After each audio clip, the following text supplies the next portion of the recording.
All personnel, clear the launch platform. All personnel, clear launch platform. Disneyland is your land.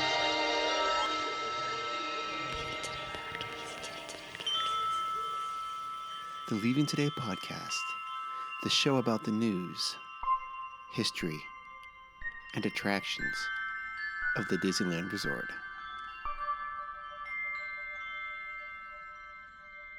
Disneyland is your land.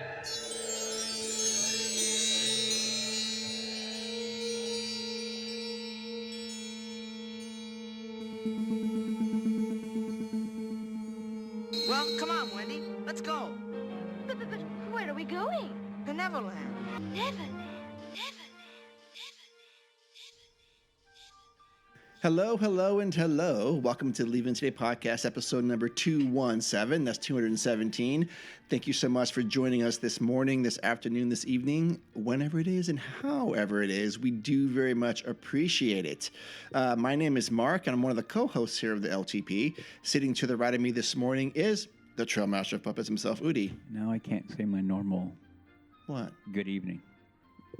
You always say good evening. I know, but you just said this morning.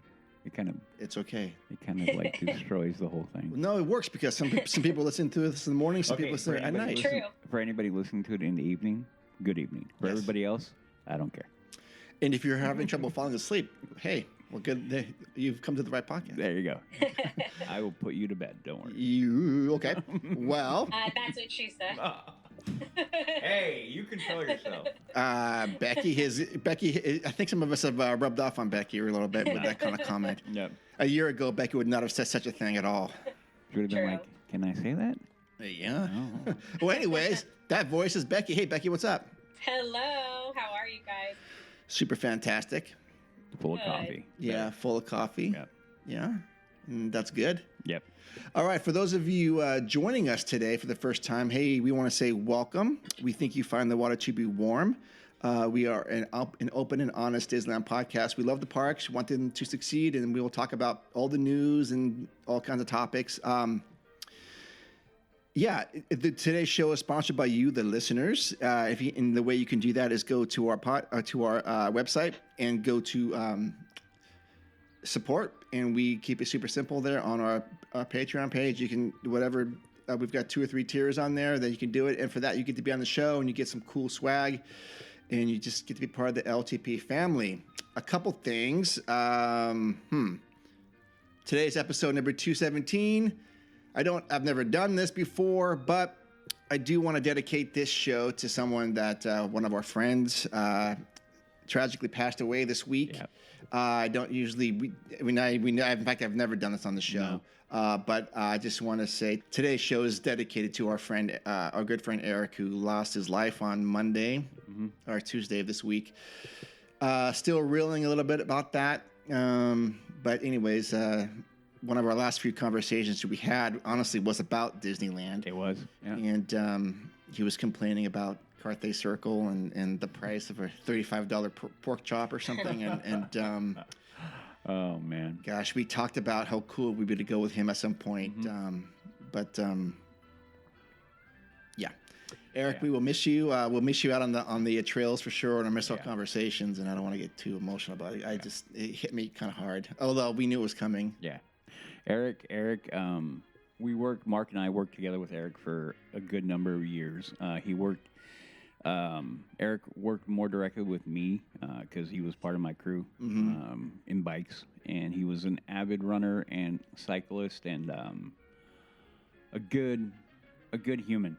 Yeah, absolutely. On every level. And even though when he got diagnosed with ALS, it didn't slow him down. Like it was another challenge to him. Yeah. And he fought it, and he attacked it. His attitude was always one of perseverance, positivity. Yep. And it was even the conversations we had. We'd go to lunch. Well, he had a really strong faith. He did. He really did. And so this is what I say about a lot of things. Whether you believe in God, a higher power, whatever, you cannot deny the fact that his faith helped him through this. 100%. And 100%. Yeah. And so, yeah, he will be missed, even though we did know it was coming. It doesn't change the fact No. that we lost a good one. We did. Yeah, we're going to miss him. I'm going to miss him. Yep. So Eric, I'm sorry, guys. yeah. Yeah. And So- see, God, I know. I didn't want to bring it up, but I know. I think about Yeah. Eric, and I've been thinking about him for the last year and a half, and yeah. not only did we ride together, but we had lunch together, we laughed together, we had he was sort of just getting into Disneyland before he lost his ability to move and stuff, and we talked about that, and we talked about things he liked about the park, and he had plans on going again, but he texted us a couple weeks ago. And at that point, I think we knew it was the end. Yeah. And and that I just should have, could have done all these things that I'm thinking about now. But we'll get a chance to celebrate him next month. Yeah. And he's been in my mind and heart this past week. Yeah. Very much. And his family. Yeah. Yeah. So. Okay, so Eric, we will carry on. We'll continue talking about it. We'll continue talking about you. And every time I'm out logging in miles. That's the thing, man. I still remember we're out in the middle of nowhere in Lincoln, remember? Yep, I know exactly what you're talking about. Back roads, and then all of a sudden I hear this. Yep. And I look over and I'm like, son of a bitch, there he goes. And he's just like, I mean, this is the type of guy who'd get out on a bike and completely smash you. Like, I'll put it this way. It was frustrating, but also funny because I remember he pulled up, like, he basically allowed us to catch back up. Yeah. And we're sitting there and we're chatting, and we're kind of like, when you're on a trail and you run into other cyclists that you ask, like, where are you riding? What are you doing? Like, what's your route today? And so he's telling us our route, and me and Mark are like, are you kidding me? Like, Mark and I are doing 30, 25, 30 miles. These guys were going to do 100 that day, right? I think it was like 100 him. Wow. And say they said, oh, we're going to go here, then here. I'm like, holy crap. But my vivid memory of him, and this is honestly how I'm going to remember him forever. We hit a spot on that trail where we're kind of on a downhill, and so I'm going with him. This fool is hauling ass, and he's sitting on his top tube. Oh, yeah. Not a care in the world, and I will forever remember him like that. Just on his top tube, just sitting on his top tube, leaning over the handlebars a little bit, face forward, head in the wind, and just flying. Yep. And forever, that is my vision of him. And I, regardless of what he went through and how his body was affected with that disease, I don't think of him like that. I think of him that now. I think about him now. He's on that bike, man, out on that trail. Yeah. Man. Yes, little LTP therapy this morning. Anyways. Important people need to be remembered, and good people need to be remembered. Oh, yeah, he will not be forgotten for me. I think about him all the time. And there are days where I'm out riding, or I'm like, do I want to do that? And I go, and honestly, I go, Eric, if he could, he would have been doing this 2 hours before me. Yeah. That's what it was. I go, and then I got to get out there. Why are you taking so long? Yeah. Yeah, totally right. So, anyways, dude, next time, if I get, in fact, I've never eaten that Carthay Circle, but I might just order that pork chop just to see what you were talking about, whatever it was you had ordered. But yeah, anyways, brother, you'll be missed, and we will continue doing this stuff. Yep. Okay. So, anyways, thank you for LTP family for that. 2 or 3 minutes of going off about that. So again, if you listen to the show, thank you for supporting independent thought. Yeah. Podcasting is it's that way. It's conducive to free thinking and like I said, independent thought and whatever it's. And you listen to ours because you can hear my voice, but whatever podcast, just don't get lost in it. Just take a moment and go, yeah, these guys are doing something on their own, and because they're passionate about it. And no matter what the topic is, ours just happens to be Disneyland parks. Yeah, and we're going to continue because I think I'm going to keep the theme going. Is like it is important now that we begin to expand our intake of knowledge and information, break away from any of the silos you may be in, because we're all at some point artificially pushed into these. So don't be afraid of listening to other opinions. Don't be afraid of hearing, and again, on any topic. So even like I said, I encourage, we're passionate. We talk about, we've been doing this now. We're in season 8. What are we on? 9. We're in the middle of our ninth. 9. Okay. So yeah, but because Bottom of the ninth, baby. Okay. So because we're passionate about it, so I would encourage you again, go out there, listen to more information from any topic, and listen to them. And I'm going to tell you this right now. You know when people are for real, and when people are not.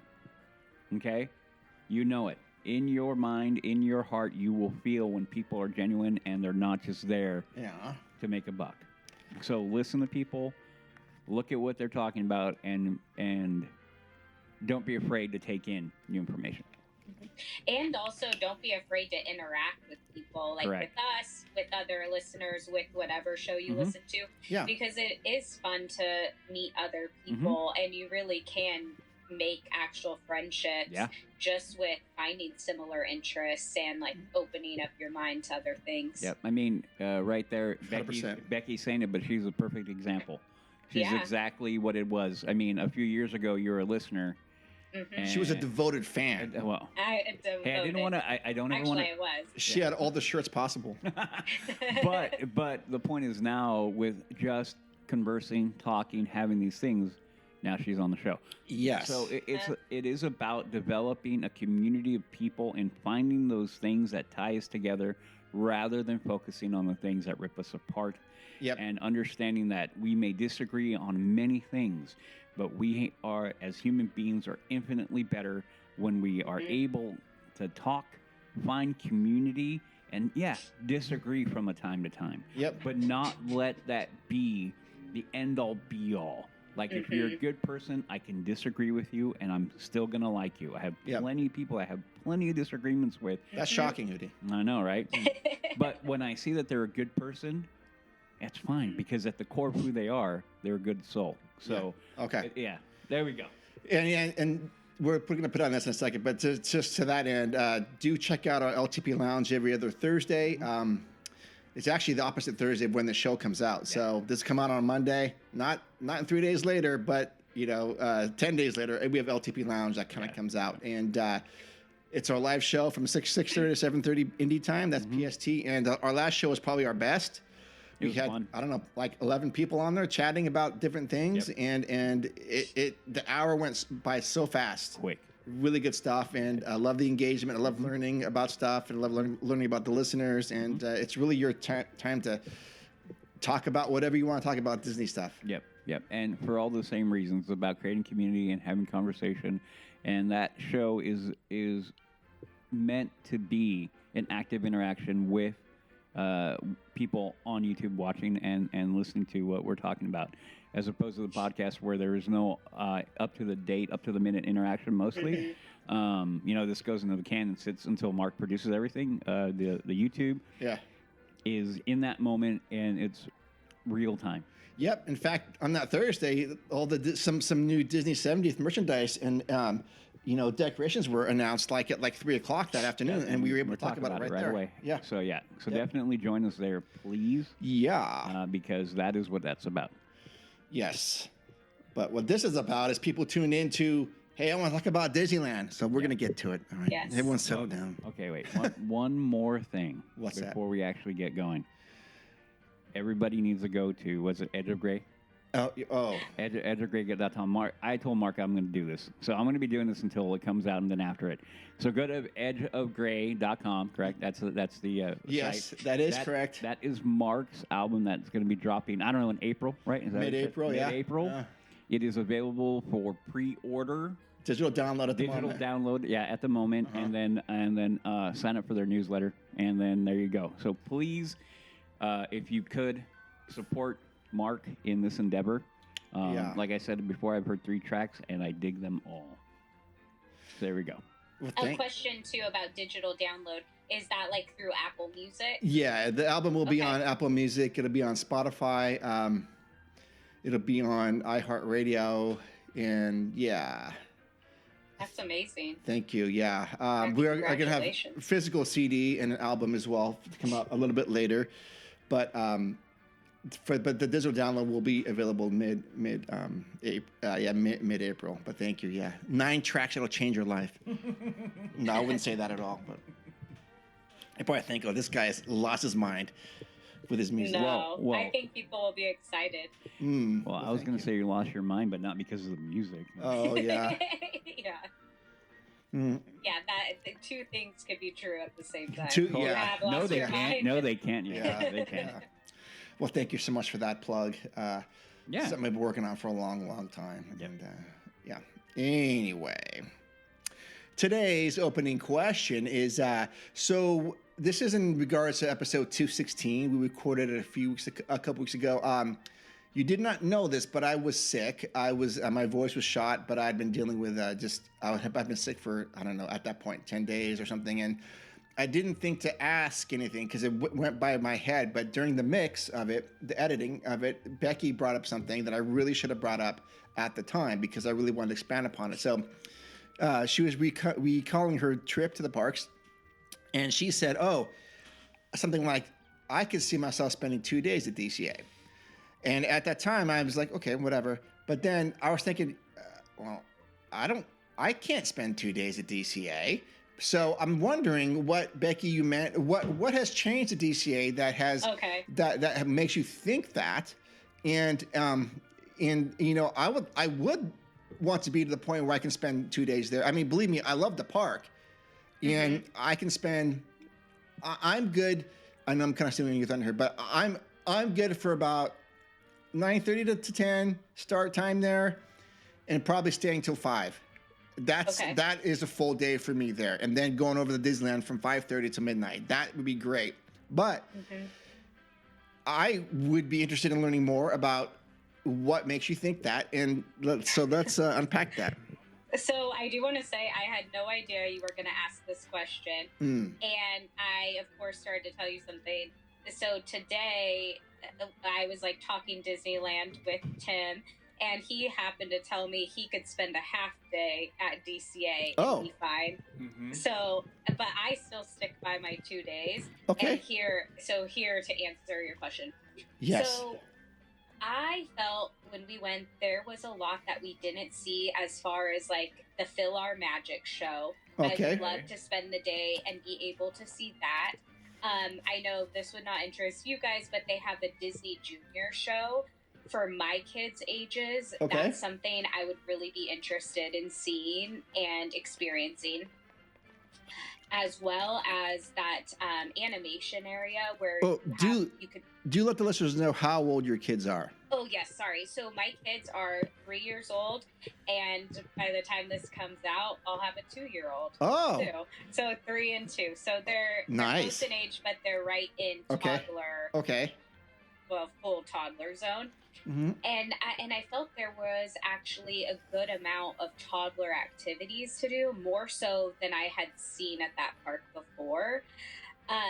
Also at night, I really liked the vibe of it at night, more so than I have in the past. Just the lighting on Buena Vista Street was just so inviting, and like as the sun started to set, and they still had some characters out doing signings on like Buena Vista and kind of that whole little like circle area by Carthay. Do you remember what color lighting package they were using?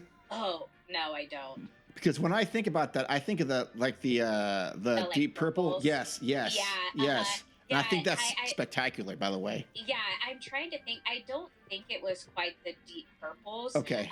It was. I'll have to look back at pictures and see if I had it. Okay. Which I know doesn't like build my case that much. No. To not be able to tell you, but it just like as the sun was setting, I'm picturing there was Donald Duck out there in a costume, which I couldn't even fully describe to you how this costume was, but it's different, and it just was like beautiful to me.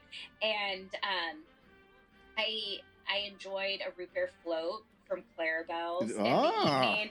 Yeah, and just kind of sat out there watching a bit, kind of people watching, and it was really nice and inviting. I really liked the San Francisco area, which is not an area I've spent a lot of time prior. Yeah. Udi has actually yet to see that in person. Do you like it, right, Mark? I do like it a lot. I think it fits perfectly in there. It does. Yeah, and I think that bridge, that's called like a Torii Gate. A Torii Gate? Is that what that architecture is called? I think. I think that looks great. Yeah, yeah, for sure. I mean, go ahead. Well, then not to mention Cars area at night. Well, yeah. Oh, Cars Land that's is just amazing. beautiful. Yeah. Just to kind of take your time and go with that. Actually, I went to the Pixar Pier at night too. And that was just a very calming to me. You kind of hear it was slowing down because they were getting ready for World of Color. Okay. But just kind of like, I don't know, hearing the games and the kind of like carnival setting. Yeah. But like the slowing down of it, I really enjoyed. But anyways, I felt like there were a lot of actual activities to do. Well, good. Okay. I mean, I don't know. No, Yeah. I think you make a really good point. And I do enjoy myself when I'm there. I just, like I said, my big thing is Disneyland's right there. And that's really what pulls me in, especially at night. So that's why I stay. I mean, I'm happy missing World of Color and hanging out in Disneyland. So, but for the most part, everything you said, I totally agree with. There is a lot to see, a lot to do. Even if you don't have kids, I mean, you can have a beer or some craft cocktail. You can do that. There are. It's just a little. It's obviously a different vibe. Yeah. But maybe a different vibe of things to do because the things that to do are more slow paced. Like people watching, at least to me. Yeah, yeah. Or the aspects of it I enjoyed. Okay. More so. Good. And if you didn't have kids, how do you think your perspective would change? I think maybe a bit because I probably wouldn't care about Disney Junior if I didn't have kids. Yeah. You know, that'd be the first to go. Fill Our Magic, I would still want to do. I don't think I've ever done that. I haven't. So I've never done it here, but I remember doing it in Disney World. Oh yeah, that's right. It's over there. I did it there. And I actually didn't even realize we had it here, to be honest, because I just didn't pay attention. And and also Like I hidden think magic. I mentioned this, but in the theater area, they had like a school orchestra playing Disney music. Oh yeah, yep. And I really loved that, like just to be able to sit out there and listen to it.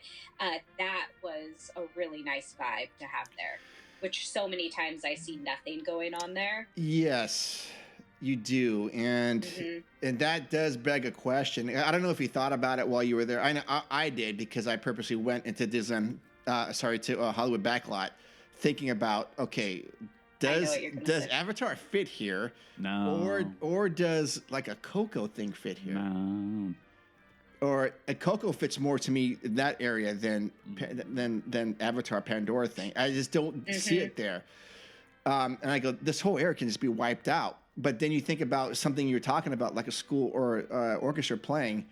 Man, they need a venue for such a thing like that, and they do. And I think that's super important to have that atmospheric music going on, and live music, I should say. And I know there's another spot in DC that it would totally work at. Remember we saw that Lion King right outside of Ariel's thing, right by the waters.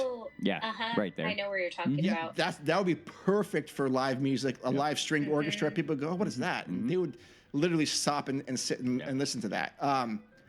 But so did you think about the theming of Pandora as you were walking over there? Yeah, and you know what? I don't picture it there either. Of course, I like the Coco idea better all the way around there. But I feel, I don't know, like it would just be a missed opportunity to me putting Avatar there.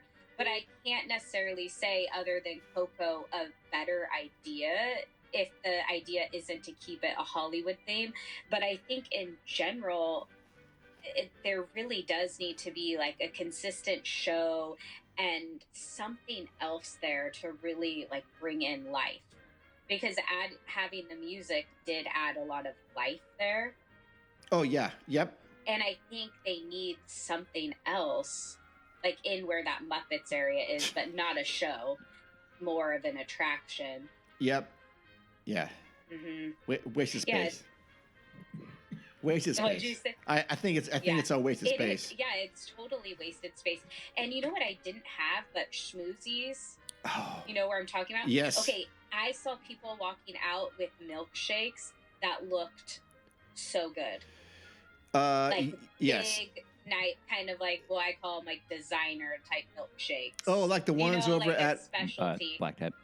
yeah, the ones at like Black Tap. Yes. With like big, huge. Nobody needs to have that much sugar in their life, like those type No. of milkshakes. Yeah. But they looked so pretty and themed. I don't know, just something with that vibe. I don't know what they could do.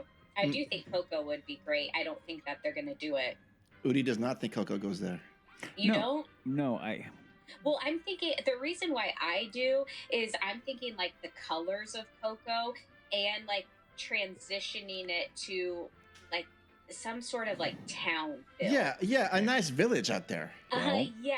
Well, there's the space. No, but the problem is theming.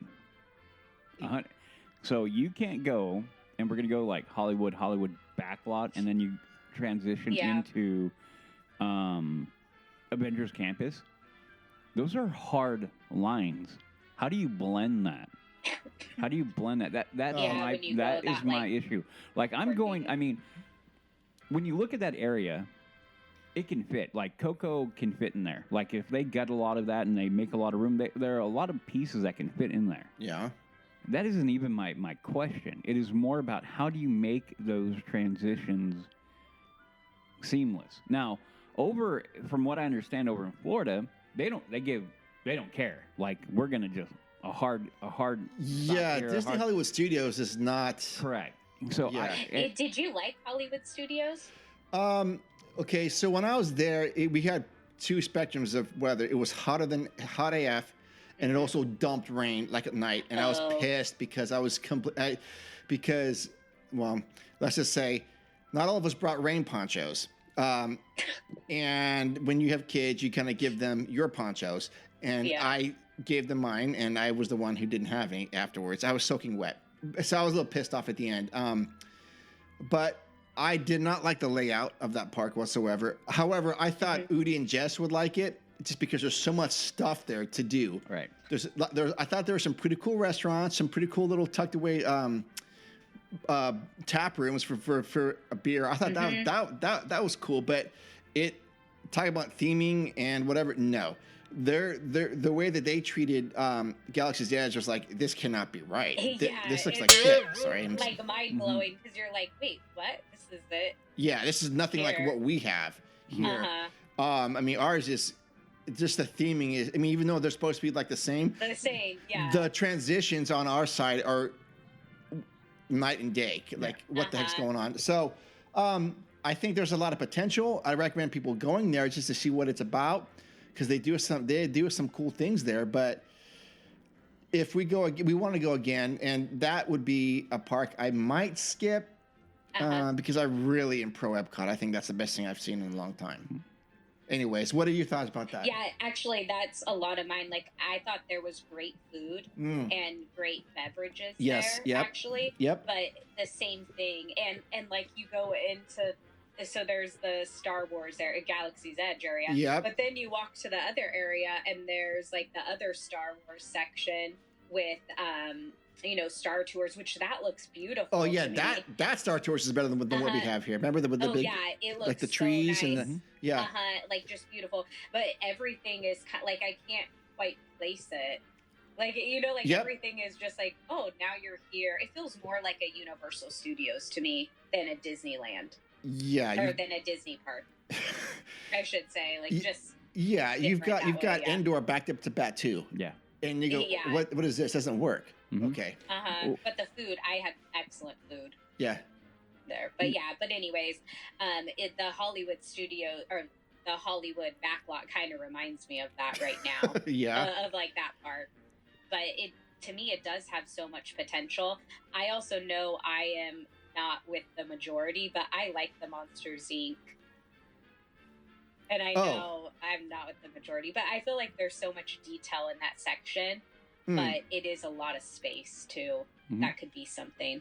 Yep. Like really, when you go into that queue, Oh yeah, yeah. there's a ton of space back there. Yep. You gonna say something about Hollywood Studios? Or? Well, that's kind of what my whole point was. Is that if they're going to do anything there, it needs to flow. I know the criticisms have been about DC that it doesn't. It's not Disneyland, and you can't. There are harder breaks, but even if you really look at it, they've done a good job of transitioning, for the most part, from area to area. The thought process with overarching things and sight lines are still there. My problem is that they can't keep away from that. They can't get away from that, rather. They can't get away from that. They need to maintain that whenever they're going to do anything in there. They need to remember that, because these are the intangibles that people go like, well, this one just feels better. And we're the ones that are going to pick out, probably because of that. These are all the things that you're not really, we're actively looking at. Yep. But a lot of people don't. They just get a vibe, and they don't understand why they're getting the vibe, but they're happy they're getting it. And so that's kind of the point. So, and then the biggest thing also for that, the importance is Disneyland is right across the way. So anything you're going to do, you already know that DCA is going to be the redheaded stepchild of the two. Yeah. Rightly so. You can't, and there's nothing they can do that can change that. There just isn't, and there's nothing wrong with that. So, but if they do things like that, which create hard transitions and stuff like that, they're very abrupt, and people, like I said, I hate that. So, talking about Galaxy's Edge, I don't care what you can say about that land itself. The transitions from any entrance are perfect. Yep. They're perfect, and I mean perfect. Yeah. And so, like we've talked about it, in Critter Country, coming in that way is the best transition of any land in Disneyland. It is. There is no better transition. I will argue that till I'm blue in the face, because of looking at how you move, and then next thing you know, you broach that sound curtain, and you feel like you moved seamlessly into, because you go river, green, sand, stone, then you come through, and then you go underneath the railroad, the trellis, and you keep on walking, and all of a sudden you're like, then you look on the ground, it's like, I'm still kind of in dirt, but oh no, those are droid tracks, and then the sounds are beginning to change, and it's such a seam, and then even coming in from the trail or from Fantasy, all these things, they were very, very, very they thought about that. They were very precise in how they're going to transition into this to make sure that you are going into a hard change of the land, but they seamlessly move you into that. So that's why I think anything that they're going to do over in that corner needs to have that kind of feel. That's, for me, I still feel the same way. Coco doesn't need to be there. Avatar, it's coming. No, I know, but it can't be there. Well, I think something has to happen there. I feel like that might be where it is versus the other, or versus the area like over by Grizzly, because wasn't that talked about? Yeah, that's too small. No. Yeah, I can't picture that, and I feel like that's such a peaceful area too, the Grizzly area. Yeah. I don't know. But I know what you mean, because it's like then you step into Marvel, and you're expanding on Marvel. Yep. So to me, I've been thinking the same thing. If they're going to do anything, and they're planning, I mean, they said they had that back area for the new attractions, blah blah blah blah. I get that, and where they're going to put them behind, they need to do something with that. They have that wonderful facade where the Quinjet is and all that. I love that. So yes, they need to expand on that, but I am of a mind, I'm like, you have all that territory over there. And that to me would be a more seamless. You could literally go, Hollywood Studios kind of vibe, move it into the city, and then move through, and they can do that there.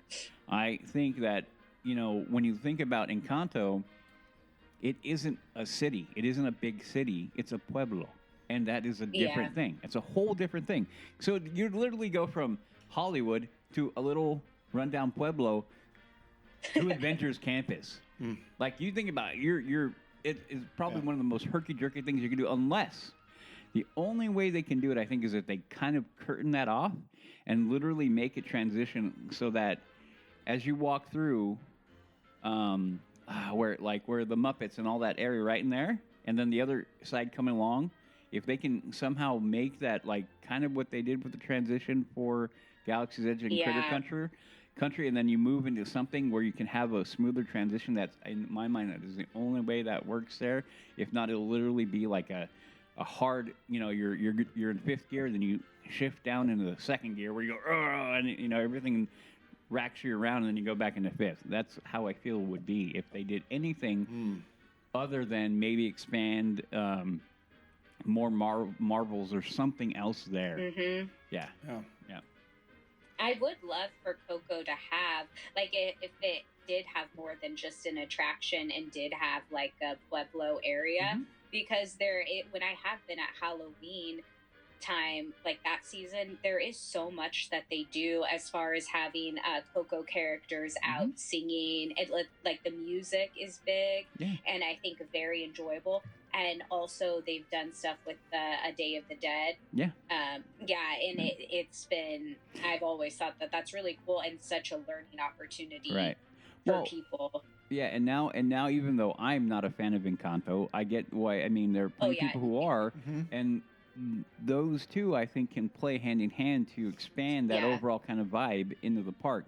So you could, in my opinion, you could have an Encanto kind of Coco area, and then have attractions for each, and I would be fine with that. I think those two would meld very nicely because they are talking about bigger things, magical, and like most Disney stuff, but it has that Hispanic kind of Latino thread through the whole thing, and they marry well, I think, together, because it is a family value. Family in both of those movies it's what it's all about. It's literally everything is about family in both of those movies. I mean, in most Disney movies it is too, but really those two, and in that cultural vein, I think would marry together very well. Because I think that's also too, like, that is a lot of movies, but they also add the cultural element to it. And I feel like in Disneyland specifically, it would warrant, because of the community and the area, one that I grew up in, that it would lend to, and you would get a lot of people. I think you would draw a lot of people to go into that area and get on those attractions and restaurants, whatever you're going to have in there. And something like that, I think, would be in Disneyland or in DC or whatever, specifically, would be very, I think it would be lucrative in it. And I think it'd be well received. I think it'd be very well received. Yeah. Just real quick, I want to touch back on how you talked about the transition from Critter Country over to, actually, what is it, Bayou Country now? Into Galaxy's Edge. That transition, I honestly think, from Main Street, and you turn left, either Frontierland or Adventureland. I think from there all the way to Galaxy's Edge is almost perfect for me. They're a lot. Yeah, you're so right. I can't think of any spots that give me trouble. Even if you go through Frontierland, even if you go right or left, I think it is a home run in everything. Well. Except, is there somewhere maybe I'm missing? Or No. You're right. You see now, and this is what makes Disneyland, and we're totally going off a tangent, but it's important. This is fine. Yeah, this is important because what we're talking about is the beauty of the wheel and spoke concept, right? Yeah. So we go into the hub, and then you find your spoke you're going to run off in, because you can make the argument going into Frontierland and going to Adventureland, those are hard, and then going to Tomorrowland and Fantasyland, all super hard transitions, right? They're like very abrupt. But once you break that and you go into it, then it all flows. No, you're right. Yeah. It does, yeah. So what I'm talking about, though, the reason why I say it's the better one, because, okay, well, let's go through Adventureland. We take our left, and we go to Adventureland. We cross the little bridge, and we go through the fence, right? And we see Adventureland, the sign, which is gorgeous. At night, it's beautiful. Yeah. You walk in, and you start transitioning, right? But you're into the Adventureland vibe, right? You have the buildings, all feel the tiki room, all that, right? So as you begin to transition, right, and then what do we go to? We go to... Well, I just real quick, because I love what you're talking about here, but Adventureland is the only land you cannot see directly into by design. Correct. You have to go in and make the left. Right, because they did that, so it's mystery. Yeah. Yes. Yeah, Okay. Yeah. Just So wanna no, make no, sure. yeah, because if you're going to the frontier, you see, yeah, and then same with Tomorrowland? Tomorrowland, and with Fantasyland, you see them. But Yes. yeah. Yes. So that left turn into that is intentional, which Yes. is fantastic. Again, these are the things that people don't Love it. think about when Love you it, get love that, it, and yep. so this is why I'm so adamant about what's going on in DCA. Yeah. Like these are things you need to think about when you're going to develop that, right? Mm-hmm. So, but going back to it is as you move forward, right? You go through and then you have Tiki Room, you get that vibe, and then the lounge. Then you go to Jungle Cruise, right? Bengal barbecue, all these things, you're left and right. You're still in that vibe, but then then you come past Indie. that, and then you go into indie, right? Yes. And then you hit indie, and then you go, that is all dark and mysterious, right? This is the beauty of this transition, because someone could say that's kind of a hard one going next down the thing, but then you have the treehouse. Yeah. And then right there when they did the bridge, the thing that marries those two pirates and indie so well to me is that air of mystery, right? Because you go into indie and you disappear. Same thing is you go into the building of pirates and you disappear into that. Yeah. So that's what is beautiful like, and then you come out, right? What is great, I swear, man, it's so brilliant. You come out of pirates, right? And where do you come out onto? New Orleans Square. Correct. Now think about it. If you don't think about that, you made the transition in pirates. Yeah. You don't even realize you're transitioning lands because you come out and you've made that transition from pirates into New Orleans Square. Yeah. And you come out and you're like, I'm now in New Orleans Square. You traveled on that attraction to New Orleans Square inside that attraction. Yeah. Like the brilliance of that is phenomenal. And how many people just goes whoop, right over their head. Yeah. But we're like, dude, how awesome is that? Yeah. Right? And then you do that. And then you have New Orleans Square, and then it transitions that New Orleans vibe. Of course, what are you going to run across? Well, there's a big old mansion right here because it fits. Yeah. And you keep on moving. And then now with the big mountain, because that's the same thing. You transition. That's the only other harder cut is moving on from there. Yeah, and not only that, I mean, that's a stellar point you're bringing up, is you're going through Adventureland and, you're hearing the drums, you're smelling Bengal barbecue. Yeah. I want some of that. And then you go on, you're involved in there. But when you go on Pirates, you come out, you're hearing jazz music. Yeah. You're smelling beignets. Yeah. Or someone's walking by with some foo-foo coffee drink that that they got over here. Oh, Yeah. and then you go left, and then you smell popcorn. You don't. There are no popcorn carts in Adventureland. No. Yeah. Yeah. You're so right. Yeah. But they definitely have them outside or in New Orleans Square. And then you're right. You're totally right, Udi. And then you're transitioned into this. Yep. And See, so any time this is perfect to me. any time that you really begin to dissect about why the park is set up like it is, and this is why we hold so many other parks to such a high critical level, because we have in Disneyland proper the heart of the company. Everything revolves around that park. Everything that's developed in this company comes, amusement park wise, theme park wise, is there. You have to really think about the ideas that were set there and how they work to perfection, and how all the fighting and all the battling to get these things done. This is why, because this is why Disneyland we hold in reverence. We call it sacred ground, and we're not playing around when we say that, because these are the things that we know they did, and they did it on purpose. Yes. They had the forethought to create this. This is what so anybody listen to this, you guys already know. But if people come to you and say, like, why are you Disney adult, or why you like Disneyland?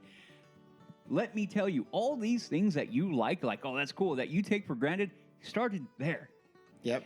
And these people had to think it up, and they not only thought it up, were smart enough to think about it, but they made it a priority to make it so, and to make you feel special even when you don't know why. Yep. And so these... Or why you want popcorn by Haunted Mansion. Correct. And you don't even know why that's where you want. Correct. Like, so all these things were thought about. This is why I get frustrated with Disney now, because in their mind, they have replaced that natural ebb and flow of the park, and you would contribute monetarily to wherever you want. So yeah, we want you thinking about buying the popcorn.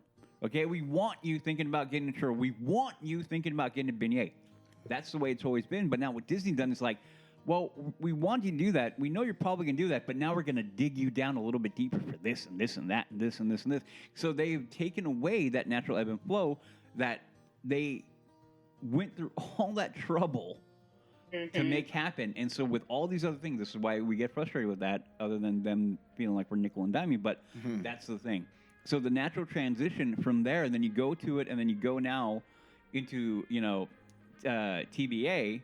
But that transition is still the same. You have the water, and so the transition of the water to me is where it's like, it kind of matches that out, right? Because you have rivers to your right, and then you're going over, and then you have the falls right there, and you have that thing, and then as you come over, you moved out of New Orleans back into more of a wilderness area again, right? Yeah, so Bayou Country. Right, Bayou Country or Critter Country. In Bayou Country, I Or found Bear Country. myself really wanting to be there, like in that area by Pooh.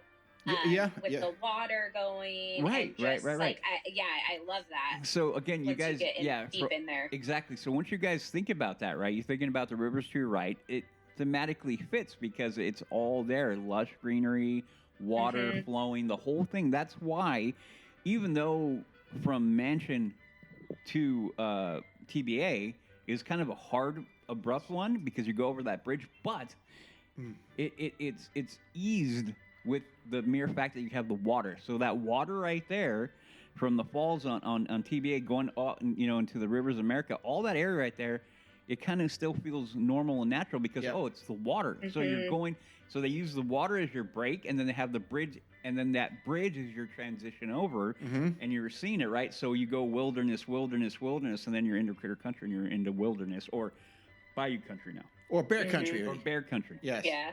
And then you keep on walking down and so on and so forth.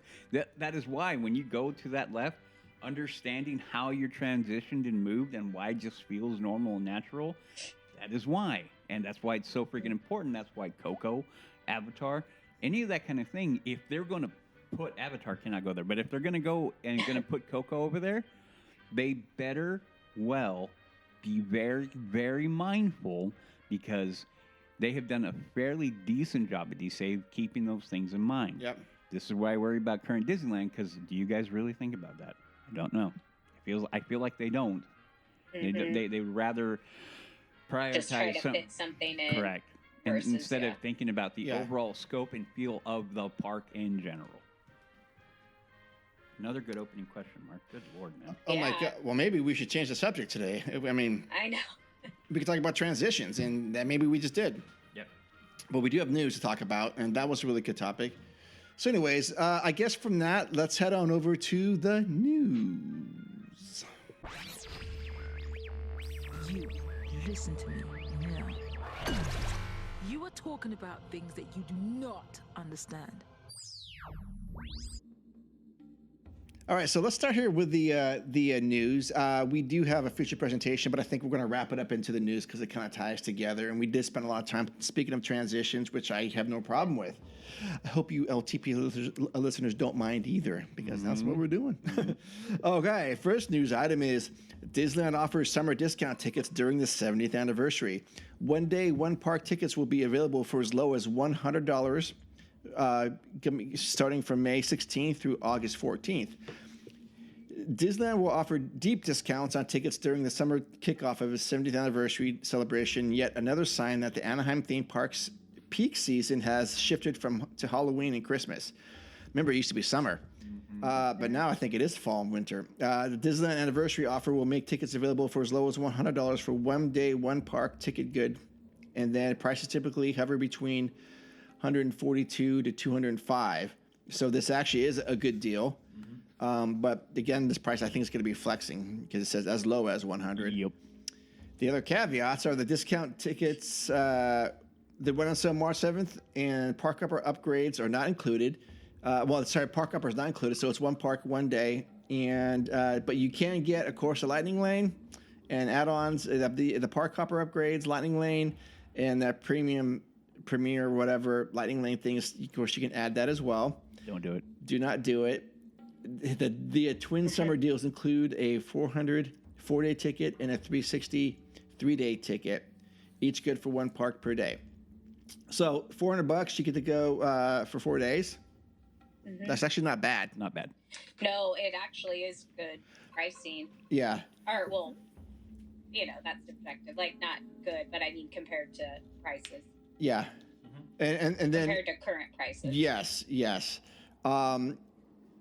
So I think that's a good day if you're going to go, if you want to do one park per day. Again, this ties back to the opening question: Is DCA worth a full day park? No. No, I would get, if I was going to play that game, I would do 1 day at Disneyland. I mean, if 4 days, the days I would want to go to DCA, I'd get a park hopper for those days. Exactly what I was going to say. So I would keep, like, if we're going to do a 3-day, one of them at a park hopper. Yes. You guys sound exactly like Tim. Yeah. Well, we were talking about it this morning. You can tell Tim, he's very intelligent. Very intelligent man. Well, yeah, and he said the same thing because Disneyland, he would not want to spend more than 1 day in general. Like, he couldn't go and just say, like, say we only had 2 days, he would not want to do 1 day at Disneyland and 1 full day at DCA because he feels like he'd missed so much at Disneyland. Which in that concept, I agree. He's completely correct. Yeah. Mm-hmm, yeah.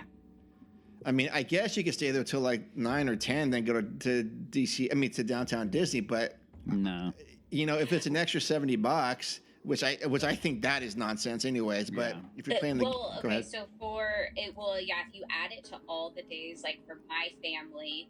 And mind you, we're only paying for one of the kids at this point. It's, I think, $268 extra to add a park hopper per total. day. No, total. So I agree if you're saying do it like one of the days. Yes. Yeah. That's exactly how I would play it. Mm-hmm. Yep. And also, what is more important to you? Because in general, I would rather pay for a park hopper than Lightning Lane. Oh, yeah. In general, if I had to, like we're talking between both, and where my kids are in ages, it is easier to stay in one park versus like going through both, since we're carrying a stroller and all that stuff. Yeah. But that's something I do miss, not when I don't get the park hopper, because I'm so used to park hopping, and it's right there. Yep. Mm-hmm. Okay, well, I think this is good. And I'm glad they're doing this. I do, I'm curious to find out what is beneath all this. Why are they doing that? I know, me too. You know where my mind goes. Yep. Yeah, I concur. Great that they're doing this. There were two ways to look at it, other than the surface, right? Clearly, they're going to run specials. Every company does that. That's not the point. I think that this is deeper on two things. One, I think they're realizing that even though we heard all through the summer and all the last year or so, the park is full. But I think we made the comments like, well, how much of it is down and how much is it feel that way just because some of these people eaters aren't eating people. And so it feels crowded, even though numbers-wise it's probably not as crowded as before. So that's true. That's anecdotal to an extent, so I admit that. But I still have a good feeling that the park attendance as a whole is down. The other part of it, too, is that you need to attract people back in, obviously, right? But I think the other part of it, too, is I think Disney Corp., and these are the moments where you applaud what I feel they're trying to do is they're trying to now regain some of the goodwill that they have lost with the fan base, with the general population, the non-diehard people, the non-hardcore Disney people like us, but the more general populist people that are not so, into it as we are. But they're also looking at it going like, man, that's pricey, all that kind of thing. So I think it's serving a dual purpose to try to get the numbers pumped back up to somewhere where shareholders are not going to be giving the cross eye anymore, and the board maybe won't be getting on Iger's back as much. Yeah. But I also feel like they're going to garner goodwill, and they're going to trying to actively regain some of that lost favor with people. Yeah. Which is all good. Which, mind you, all good. Yep. And please, Disney, keep it going. Keep it going. Yeah. Now just lower these AP prices a little bit, or Yeah. or add a fifth one. These are the moments that I, again, let's see where they go with this. If this doesn't begin to move the needle, as Mark loves to say, for Yes. Disney and their bottom end, they will begin to do this. The market will make them decide. This, and by the way, this applies to the entertainment divisions as well. I think there's signs there too, but we'll stick to it. Well, and it does mention a 30% discount if you stay 4 nights at one of the Disney hotels, which still, for our budget, too expensive to plan to stay based on that. But that is a pretty big discount, you know, overall, I think, which is interesting. I know, yeah, that is interesting, but which tells you they should be 30% cheaper anyways. 100%. Yeah. Which is very true. Yeah. But I am happy to see them at least maybe recognizing. And I think in general right now, like travel just might be a little light for summer. You know, because there's a lot of people are scared to fly. Yeah. People are scared to do certain things, that this might be incentive to get people there. Yep. Gotcha. All right. Next news item is Disneyland After Dark Star Wars Night dining reservations are opening tomorrow. There are 2 dining packages available, one for Cafe Orleans in New Orleans Square and one for Olga's Cantina in Star Wars Galaxy's Edge. Prices for both options vary based on a la carte selections. I don't have the prices on this, but so they did release a menu of things you can get. I don't need to really go through all this stuff. I just thought it was interesting. You guys even care about that? Probably not. what the Not menu? necessarily. I mean, I think, yeah, it's cool. The smuggler fries, which are black garlic aioli, Fresno chilies, herbs, and pink peppercorns, sound good. I would, I would have a couple fries. I wouldn't order that, but if someone in my group did, I go, hey, can I just try that real quick? Yeah, I mean, there's a cool salad there. I don't know anything about gumbo. I've never had it, but I think I won't like it. There's a flatbread pizza, a drinking chocolate. I don't even know what that is. That's probably going to be a diabetes drink or something. Wait, what was it? The drinking? Oh, served with brown butter, Madeleine, churro marshmallow, and pecan. I don't know what that word is, sable, but it's not sable. It's got to be sablé or something like that. So probably like a hot chocolate with added. But that is sugar. Yeah. Oh, no. Rebel Refresher, apple No. bourbon. Wait a That minute. doesn't sound good to you? No. That's Apple bourbon. never had it. Foul. Yeah, me Oh, either. okay. Yeah, so I don't know. This is interesting though that they're offering this alcoholic drink there, which is cool. I mean, I guess it's time for that sort of thing if that's your speed. Oh, okay. And then Olga's got blue milk with guava and dragon fruit rum. That would be interesting. And John Zare System Triangle. I don't know what that word is. Is that a Star Wars thing? JONSIOR? I don't know what that word is. So I can probably look it up. It doesn't sound familiar. Oh, wait a minute. It's spiced ham. No. But Yeah, but what when is spiced ham? Like spicy? No. So if you look at it, whenever you look in Star Wars world and say system, it has to do with the planet. Oh, this is a meal. I thought this was a drink. I'm like, what the heck? Okay, now, yeah, there's ham, rice. Oh, like one of those Quinoa. Bloody Marys with the Edamame, ham sticking out. quinoa. Yes. Actually, that meal sounds good to me. Okay, Becky, if you ordered, I wouldn't like seek it out, but if I was there, I would Okay. eat that. All Or right, I would well- try it. if I was sitting next to you, Becky, I'd go, let me just put my fork in there just real quick. Let me try some of that just real quick. Okay, and then, okay, well, yeah, there's that news, Adam. Okay, sorry, we kind of disjointed here, but that. I mean, I guess it's fun that they're offering or like extending the menu, maybe, or trying out some new things. Yeah. To bring. Yeah, and I probably have to get out of my shell when it comes to this stuff because I like to just go to the places that I like to go to, because I know it's there's a known quantity. But it would probably do me some good to go. You know what? You can try this something a little different to expand it. Have you ever tried the Ronto wrap? Yes. Okay, I tried that for the first time. What did you think? Okay, so I thought it was good. Yep. It wouldn't be like my favorite thing or when people go crazy about it. Yeah. But I felt like it was kind of like a balanced meal in a way, because it's like there's like a carb, a protein, a vegetable on there. Yeah. And I like that aspect of it. No, I know that sounds kind of nerdy, but no, I think about that too. Aspect, I was like, oh, okay, like it was something I was already there. I felt like I needed to eat. I kind of needed protein, but then it like balanced out. Yep. Mm-hmm. My experience with that is Annika and I were there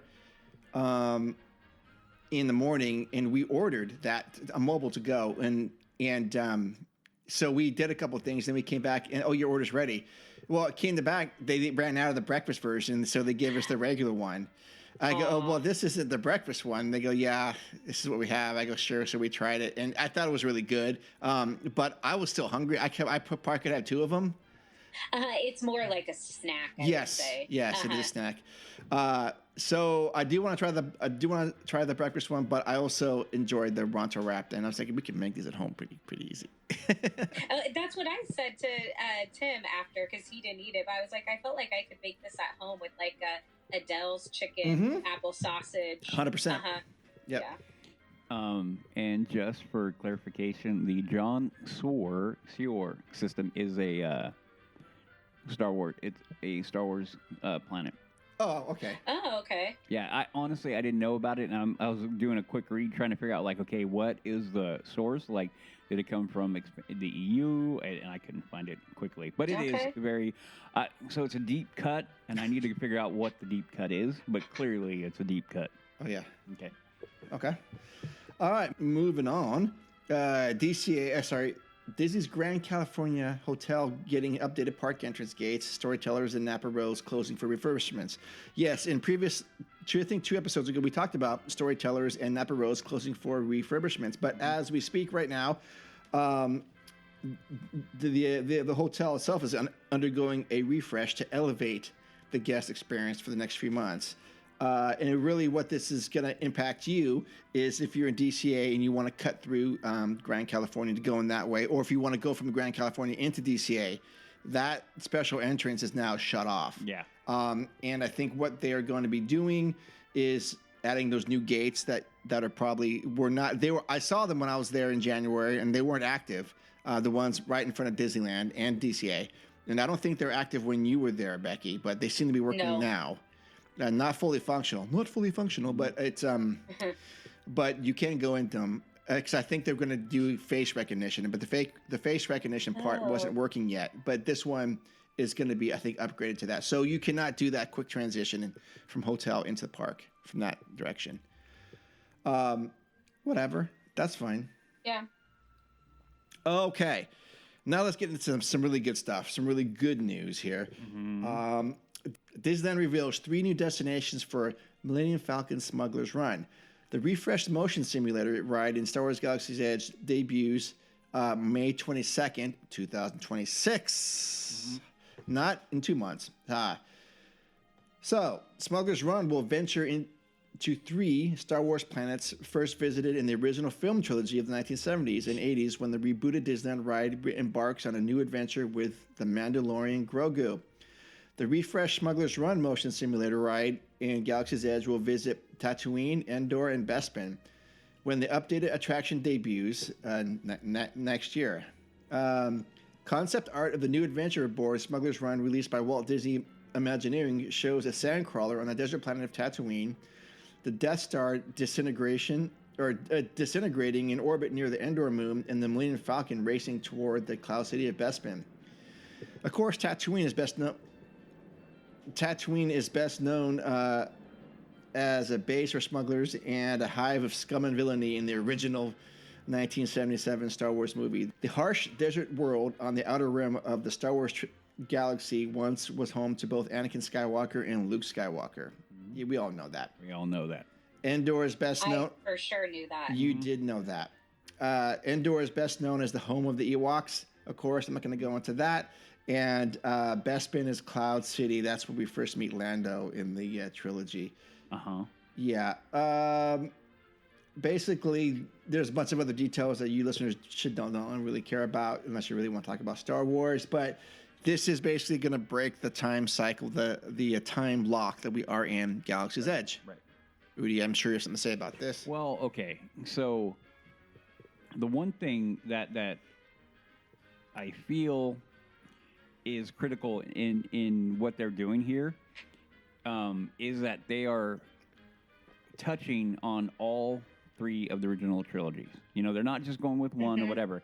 They're going into each one and pulling out from that.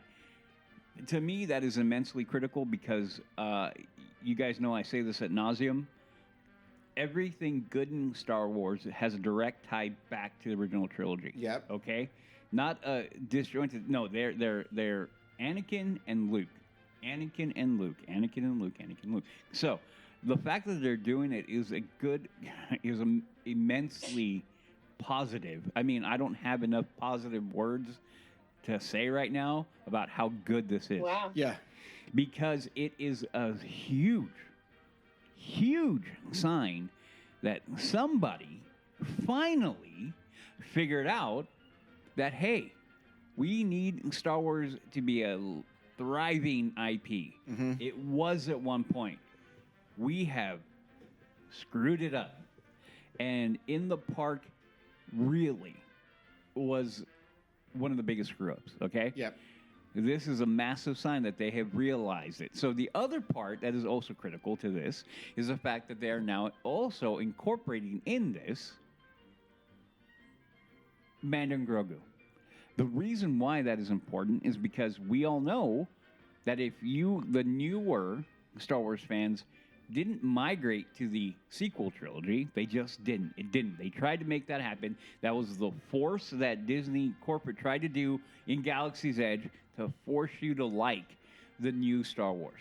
For a vast majority of the people, the normies or the non-super deep people, we all kind of went like, no, we don't like it.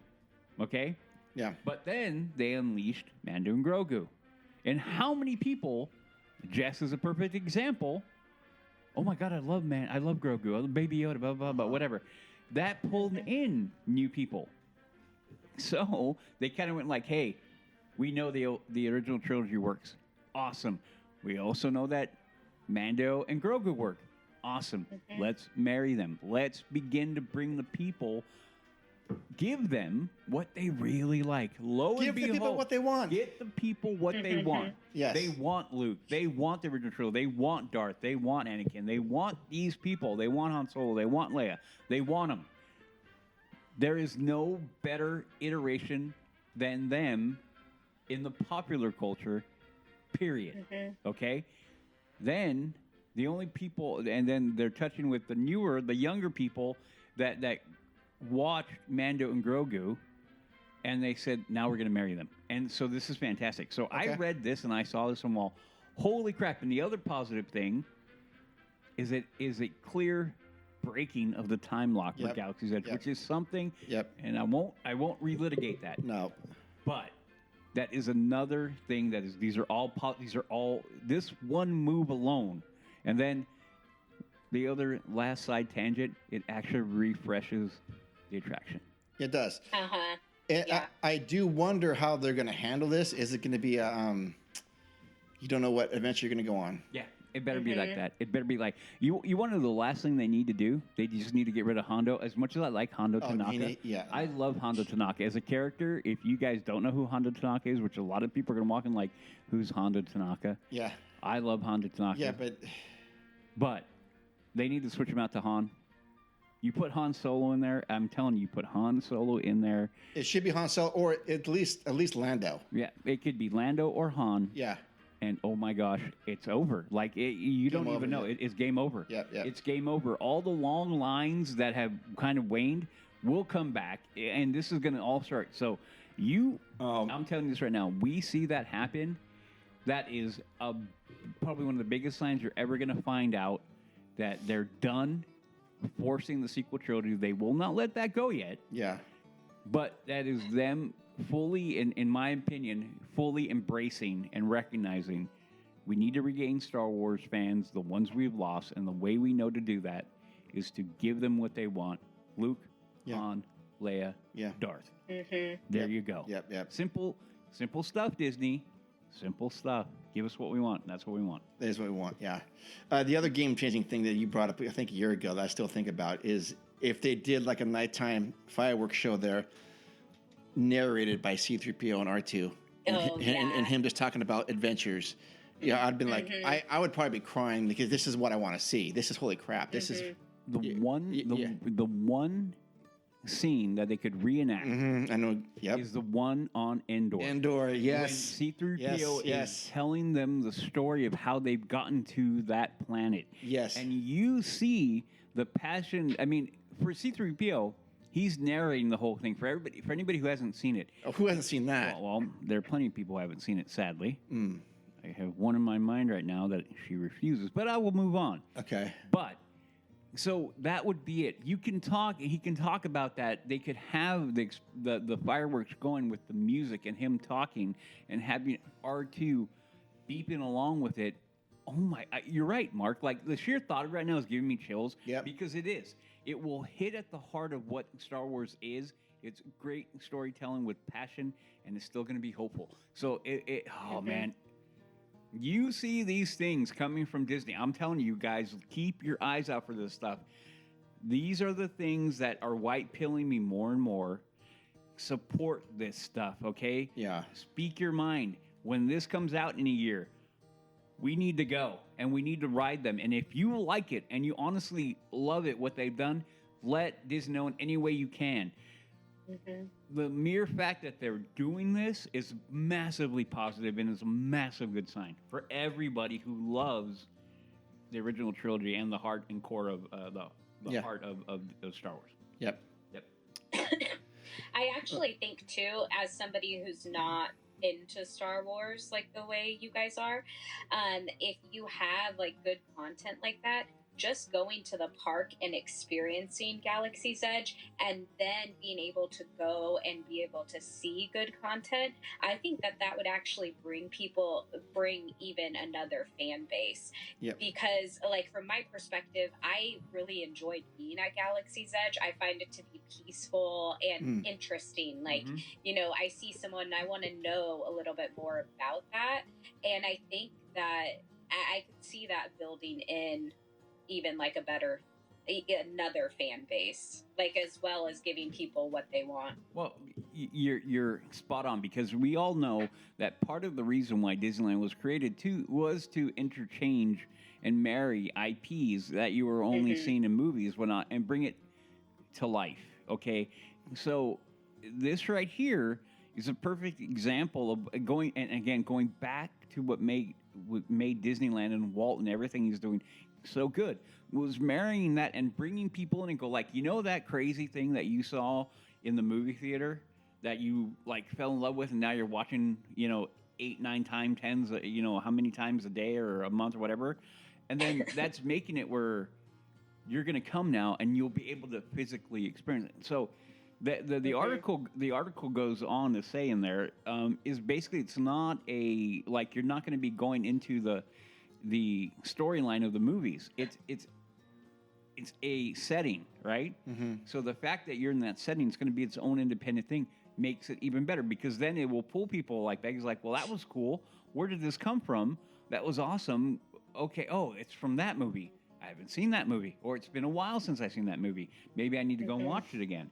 It can reignite the franchise in a way that it's drastically needed right now. Yep. So good on you, Disney. More of this. I applaud you fully. I'm so happy you're doing it. More of this, please. Yeah, absolutely.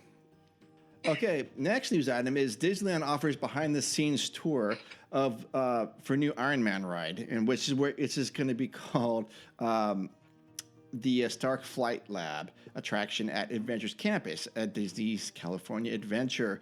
So some new artwork came out this past week on Walt Disney Imagineering on YouTube, which is I highly recommend you check it out. A really good series, and the new one dropped on Monday, I think, and it's like 20 minutes long, and it talks, and this also goes along with their South by Southwest conference they're at as well. They dropped some information regarding this. So some new concept art came out, and let's talk a little bit about it. They used a team of interpretive dancers to make the Auto Factory robotic arms coming to life in the new Iron Man attraction. So that's how they got this whole sequence of arms coming through. And if anyone knows what we're talking about, this is part of this new attraction, the Stark Flight Lab, which concept art shows it on this assembly line of like 12 different robots, like robotic arms. These there's a name for it. You guys aren't going to know, but they're these KUKA arms, and that's the name of a company, I think. And it's what they use at at Universal for their Flight of Passage type stuff, or Forbidden Journey. Yeah, Forbidden Journey. Not Flight of Passage. Yeah, if you don't know what that is, picture a kind of robotic arm in auto manufacturing. I think enough of us have seen those kind of videos and pictures. This is kind of what they're going with. It has that feel to it. Yeah. Mm-hmm. And what it's going to be is these robotic arms are going to pick up these pods, a series of 2 pods, which you're going to be in, and this is going to go through like a motion sequence. It's going to move you around, jostle you around, and then it's going to drop you back down to on the belt, and you move along to the next arm. So there's a lot of information about it. It's best if you guys watch the video so you get like a better example of. And on LTP Lounge we probably will go through this in detail, which is another reason why you should check out LTP Lounge. But to me, this sort of thing is interesting because if we want to remember back when this was first announced, the Avengers e-ticket, this King Thanos ride a few years ago, the concept art showed exactly this. Yeah. It showed you battling whatever enemies along with the Avengers, and you were on your single pod. Yeah. And we're thinking, well, how are they going to do that? Then, of course, COVID happened, and ideas had to get scrapped. But I think what this is now, we've got 2 attractions emerging from one. And I think they go, well, we cannot incorporate that into one anymore, so let's have 2 different things. And the whole Avengers e-ticket thing that's going to come out, we're going to talk about that as well. But this thing, probably not my jam now that I'm looking at it. Yeah. Because I think all the drown mean in the world is going to help me with this. Well, watching the video, it really does look like it's going to move you quite a bit. Yeah. Because I like the Forbidden Journey, but it's more like a soft pace. Okay. I think. Yeah. Like you do move, you go upside down, but it's more of a slow pace. Well, you're not just constantly moving. Yeah, without having watched the video, sorry guys. The testing is going to go pretty extensive, and we know that. So it's going to be interesting how long it's going to take them and where they're going to settle, kind of fine tune the movement and how the pace it's going to move, how much is too much movement, yada yada, all that kind of stuff. So this is going to be, months and months and months of testing different people, different attitudes, all that kind of stuff to kind of try to find the happy medium. What I hope honestly is that they don't find a happy medium. What they do is they push the edge of that to some people are going to be like, yeah, I can't ride that. And then but that kind of person is going to be minimal. It's okay. I feel like to have things like that. Yeah, sure. That somebody can't ride because there are people who can and want that. I'm looking at the pictures. I'm like, I can't wait. Oh, I'm sure you did. Yeah, strap me up. Like, can I go now? Like, do you need a test dummy? I'm there. It reminded me of like a giant is holding you. Oh and yeah, shaking you. That's like what it seemed like. But I think it'll be amazing. Right, and what I mentioned before about the dancers is that's what they used a dance kick line of dancers to program these things. I can't even wrap my head around that. That's just wild. Yeah, the movement. You can study the movement and then put it into an attraction. Yeah, and I'm super curious about how the articulation is in there and how many points of articulation are in that arm. Sure. Because you can only get so much, looking at a picture or whatnot and watching a video. But I mean, I would love to be like, here, can I just like look at this for a while? Like sit here for like an hour, Yeah. looking over Yeah. it and kind of opening up a panel here and kind of digging away. Sure. This is the kind of stuff I'd be like all day on. I'm like, can we do that? Like, Yes. It's so cool. Yeah. No, but I'm super stoked for this. Like, I'm glad. The whole stage 2 with Avengers Campus, I hate how they've been doing this, but if they come out and they deliver with things like that, more good stuff, more of this Disney. I want to be able to start saying that a lot. Yep. And I'm saying it more of this Disney, please. And I think we're getting there. Yeah. I'm not going to talk about this real quick because this is a whole nother topic. And we will talk about this in the future, but this is Fantastic Four is coming out, and there's going to be a meet and greet inside Tomorrowland.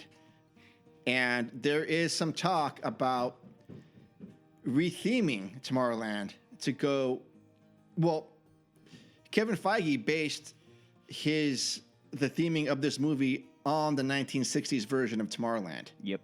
Oh. So will there be a push? And this is just a teaser for topic for a little bit later. Not tonight. Not in today's episode. Because I'm already champing at the bit to go.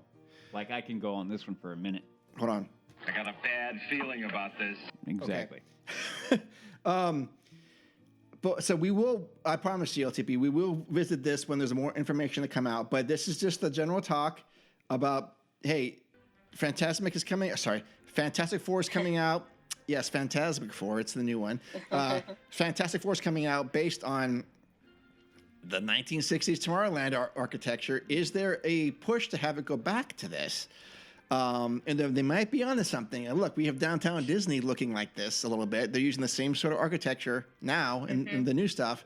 Is there a connection between those two? Oh my gosh. Udi, I'm going to just say Udi's not happy with this. I'm not even going to comment because I will begin. I feel like before the topic, I need to watch Fantastic Four. Yeah. Well, no. Oh, Okay, so I would encourage you, if you haven't, go look at anything you can find as far as like trailers and pics and any kind of promotional stuff for that movie, and then you'll get it pretty quick. To me, I saw one picture and went, oh, that's what they're doing with it. One photo of them walking down the street. I'm like, okay, well, I see where they're going. Oh, yeah. Yeah, automatically. It clicked in my head right away. And I will say this, just to tease my response. Yeah. I like it and I hate it. Okay. Okay? And I'll leave it there. Okay, so we will be talking about Tomorrowland in the future, but that is just some rumbling going on with Fantastic Four. So we're going to keep that on ice for now. But I do want to revisit that, as I just said. And yeah, I think it can lead. I think that conversation can lead to a lot of different things because when it comes to Tomorrowland, we're all going to peg pretty quick. Yes, because of everything it means. So. Yeah, it's still a raw nerve for a lot of people. Yes. Okay. Yeah. Okay. I noticed too that Fantastic Four comes out on my birthday. When does it come out? I don't know. July 25th. Oh, that's right. It's my mom's birthday. Mm-hmm. Oh, that's right. Are you gonna have to? We can talk about that. What day of the week is that, Becky? If that's my birthday party. Oh yeah, we wouldn't be invited to Becky's birthday party. Yeah, we're not. We'll be like, oh, it's a Friday. Oh, is it a Friday?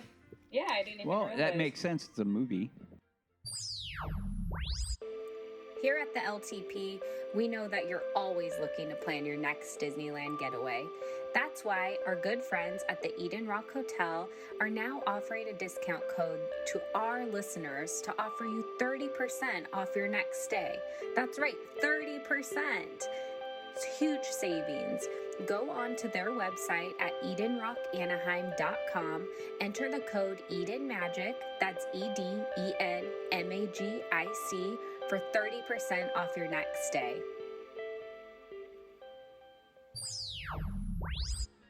Last news that I'm going to talk about is they revealed the first look at the Avengers Infinity Defense Marvel e-ticket attraction. Mm-hmm. They pulled back. Walt Disney Imagineering has pulled back the curtain of the Avengers Infinity Defense with a first look at an on-ride test footage and attraction vehicles for the upcoming Marvel e-ticket. It's one of 2 attractions being built for Avengers Campus. So what do we know about this? Well, what do we know about this? This looks like it's going to be, without reading a bunch of text, this is going to be based on that same engine that we see at Peter Pan. Is it Tokyo Springs or Disney Springs or Fantasy Springs? No idea. Is it Fantasy Spring? Yeah, I think it is, right? Yeah, it's yes. It is. If you've seen that video of it, it's going to be based. This is going to be. The theory is this is going to be a 3D simulator. That's not a simulator. A 3D attraction that goes through a bunch of scenes, a la Mickey and Minnie's Runaway Railway. Okay, that's what I was going to say. So kind of like that. A trackless system that's going to be based on 3D. And the car looks like it's three rows of 3 people. Yeah, this is what we have got going on. Giant screens with 3D glasses. Again, without reading all this text, because no one really wants me to read all this stuff. And this is just our first glimpse of it. Not particularly thrilled with what I'm seeing, to be honest with you. I don't want a 3D experience, but I don't know what else they can actually do. I may have copied the same content twice in the notes. I'm sorry about that. Oh, did I really? Yeah, you're fine though. Okay. But that last scene, very last picture we have on there shows an up-close picture of Ant-Man breaking through the screen and guests that are on a vehicle cheering and kind of reeling back a little bit. I'm going to wait to see what this is all about, but my only real comment is I do like Mickey and Minnie's Runaway Railway, and I was pleasantly surprised going on Ratatouille's adventure in Epcot. Did you go on that, Becky? No, I didn't. It wasn't. Well, actually, I didn't do Epcot the last time, but it wasn't there yet. It was like almost done. Okay, so that was a 3D trackless system, and I was like, "Oh, this is actually pretty cool." So in that aspect, I like it, but I'm thinking this needs to be better than that, and I think 3D glasses might be a step backwards. Because we don't get that in Rise. I mean, Rise might be one of the. I know what you mean. Because sometimes, just thinking about Midway Mania. Yes. Putting on your glasses. I like Midway Mania, but that aspect makes it seem backwards. But I guess I'm trying to think like Spider-Man 2. Like it would be cool to do it without the 3D glasses. Well. You're right, and the reason why I feel like they're doing that, it has everything to do with the actual physical space that they have to put this in. Okay. So what I mean by that is, the actual physical space. So when you think about Rise, right? Yeah. And that is going to be our top e-ticket attraction right now. Hands down, right? There, when you think of tech and everything else like that, theming, blah, blah, the whole, everything. When that thing is working well, there's nothing better right now, okay? So, but when you also look at that, look at the sheer amount of land that takes up. Look at the footprint. Yeah. It is a massive footprint for that attraction, okay? Yeah. So when you look at, then you go back, and let's go back over to Adventures Campus, and you look at the footprint that this is going to take up, nowhere near that, right? There's still a lot, though. There is a lot, but not near that. So to me, when I see these kind of things, while I always have that mixed feeling, because I'm like, another simulator, 3D, all that. And it's not necessarily a bad thing, honestly. I'm going to take the same approach to you overall. It's a kind of a wait and see thing. But what it is, there's Udi. He's going to talk to Udi. What it is to me, it has to literally more do like, okay, we have this great idea, this great concept of, the King Thanos and all that stuff, right? But how do you really develop that? The only way to make that like super cool and make it really intense would be to do it kind of how they did with Rise. Mm-hmm. But to me, if they're going to do that, then it would literally take up the entire space that they're going to use, including the one they're using for the Stark test lab. Mm-hmm. So how do you do that? I don't know. See, to me, it would have been better to marry those two and somehow incorporate that in the story where you're jumping from thing to thing, and that would have been more fun, like they did with Rise. But they clearly didn't go that way. So I'm cautiously optimistic that this is going to be fun and it's going to be cool. Yes. Because they have perfected that trackless system pretty well. Mm-hmm. And so I enjoy that. But to me, the flip to that is that, but then you're relying on 3D screens, glasses, and those kind of things. So it's kind of like at that point, the debate. I would have loved, honestly, to sat there in the meetings when they were discussing this attraction, the development of it, and at that point where they reach like, okay, this is the end goal. This is what the attraction we want to deliver. How do we get there?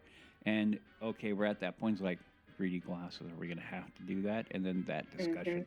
Well, I think it would have been fascinating to sit in that room and listen to the pros and cons, which I'm sure they did. Yep. To try to, and then what made them come to this point where they're going to do that? Budget. It could be budget. It could be. It could be a lot of different factors, and I think that is going to be a huge factor, without a doubt. But I think there's a lot of real world things that need to take into account. As you guys were talking about it, I would need to go back and look because now it's been so many years I forget. But I kind of think that's how Universal does the Escape from Gringotts, which is another Harry Potter experience. Oh yeah. And I think it's kind of like that. I'm just trying to remember if it's on a track.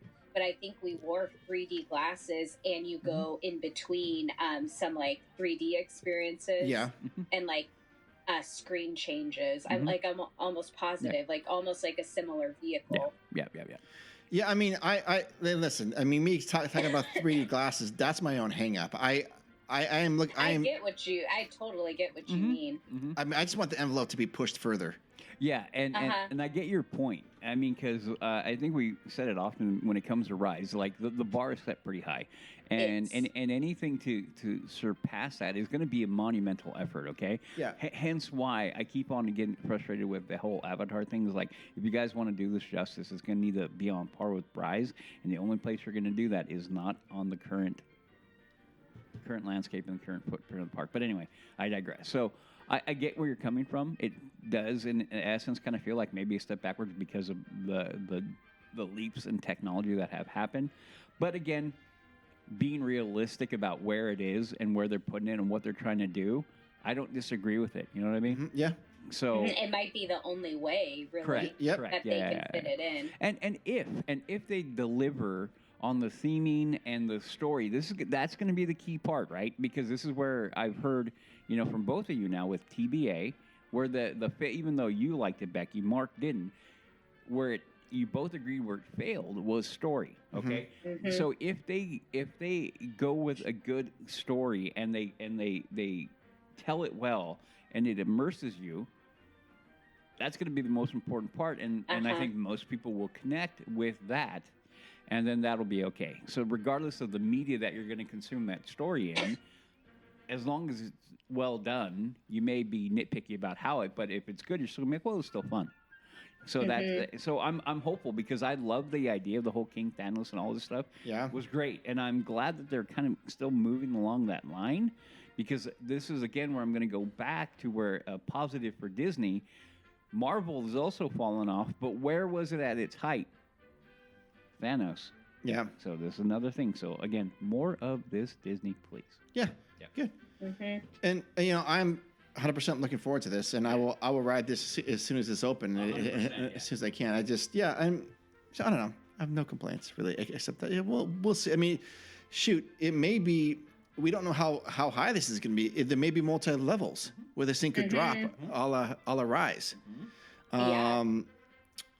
Yeah, so who knows? I mean, there's a whole lot of things that they could do, and maybe there's going to be an aspect where you are walking to something. a la Rise. Because remember that we knew nothing about that part, and I just remember thinking, turning to you and Anka, going, "What the hell was going on here?" We're walking outside. Where are we? So they could do something like that. So looking forward to this. Yeah. Well, and even I know you don't have glasses in Rise, of course, but like the simulator portion at the end.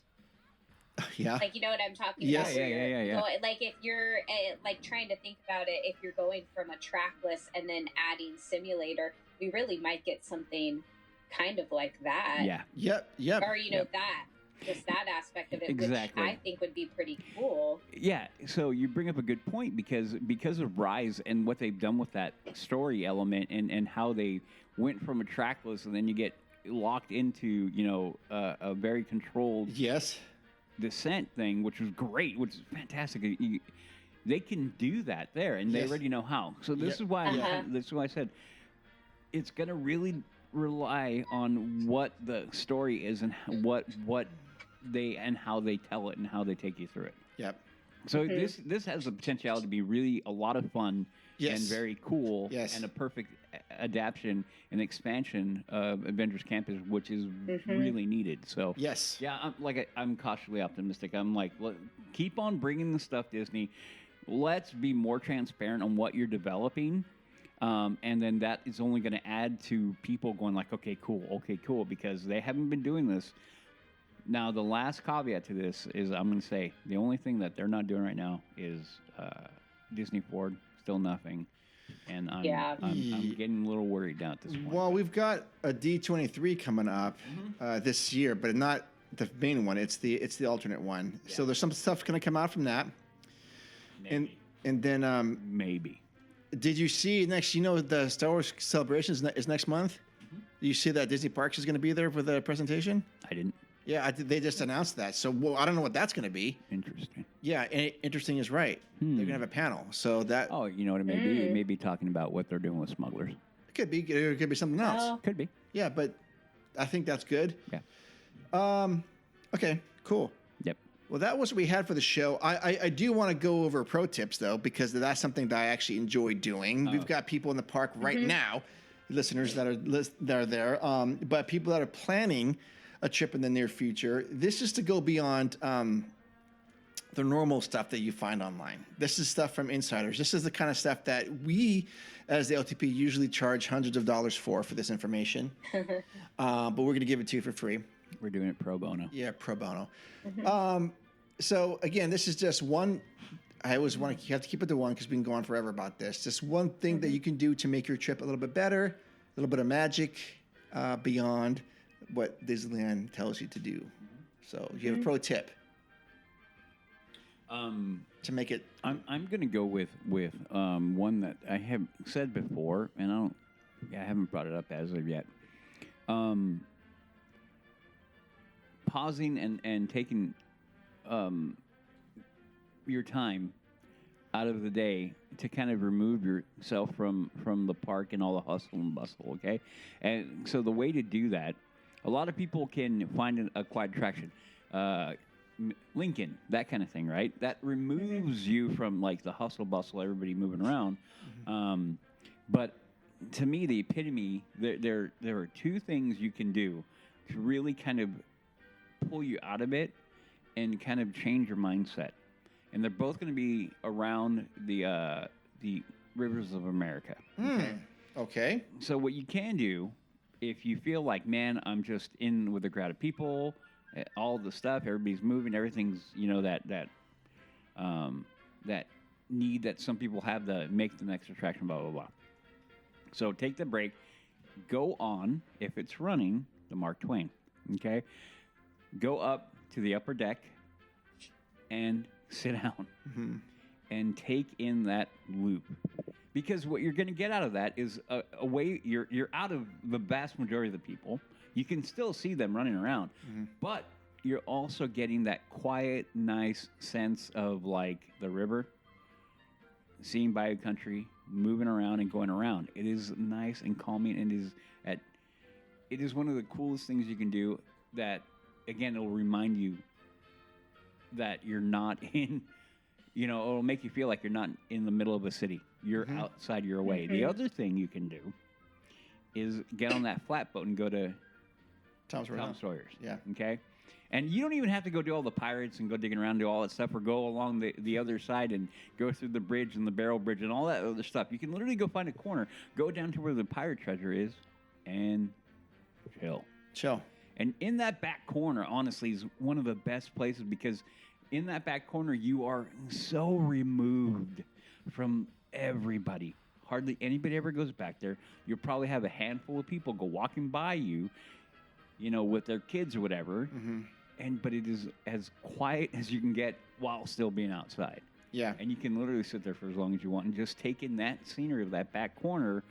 You'll hear the train going by. You can see the Mark Twain or the Columbia going, whatever is going by. But it just adds, ambiance to a very quiet corner of that crazy, bustling park. So if you want to do that, you feel like, I think you should do that. I think everybody should do that at one point in time, in their time of going to the park. Just go do that one time.